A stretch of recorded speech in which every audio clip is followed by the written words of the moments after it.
Hi everyone, and thank you for the opportunity to speak with you today. It's good to see Congresswoman Hartzler leading this meeting.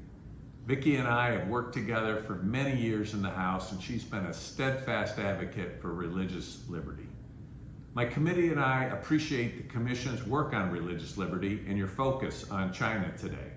China is the world leader in religious persecution.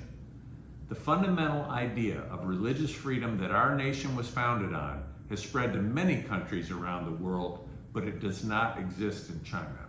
The country is led by the Chinese Communist Party, a brutal regime that has committed a genocide of Uyghur Muslims and slaughtered tens of millions of people over its more than 100-year existence. The CCP doesn't just threaten American interests, it threatens the very idea that human beings are born free, that truth exists beyond the reach of the state, and that no government can claim ownership of the soul. Under Xi Jinping, the CCP has declared war on faith itself. Across China today, the party is carrying out the most systematic campaign of religious persecution since the Cultural Revolution. They call it sinicization of religion, but what it really means is subjugation. It demands that every conscience, every congregation, and every creed bow to the party. Here's what that looks like in practice. Religious leaders who refuse to join party-controlled patriotic churches are detained, disappeared, or silenced. Crosses, crescents, and domes are torn down. Religious architecture is stripped and rewritten to erase faith from the public life. Independent congregations are shut down.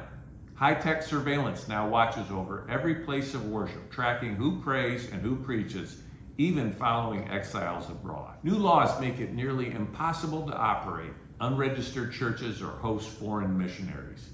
Unrecognized groups like the Falun Gong, the Church of the Almighty God, face detention, torture, and there are even reports of forced organ harvesting. And in Xinjiang, more than 500,000 Uyghur Muslims remain in camps, victims of an ongoing campaign of genocide and forced assimilation. These are not isolated incidents. They're the work of a system that cannot tolerate allegiance to any authority higher than the party. The CCP's campaign to sinicize religion is really an effort to replace God with the state. The message is simple: worship the party or pay the price. That's not strength, that's fear. A regime confident in its legitimacy does not need to bulldoze mosques or arrest pastors. It doesn't need to surveil prayers. But the CCP knows that people who believe in a power higher than the state will never truly belong to it. Just last week, Chinese authorities detained Pastor Jin Mingri, founder of Beijing's Zion Church, one of China's largest underground Christian congregations, at his home. Pastor Jin has family here in Washington, and that connection reminds all of us that the CCP's war on faith reaches across oceans. It touches our institutions, our friends, our families. We must never turn a blind eye to China's religious persecution. Thank you to Chairwoman Hartzler and all of the commissioners for your work.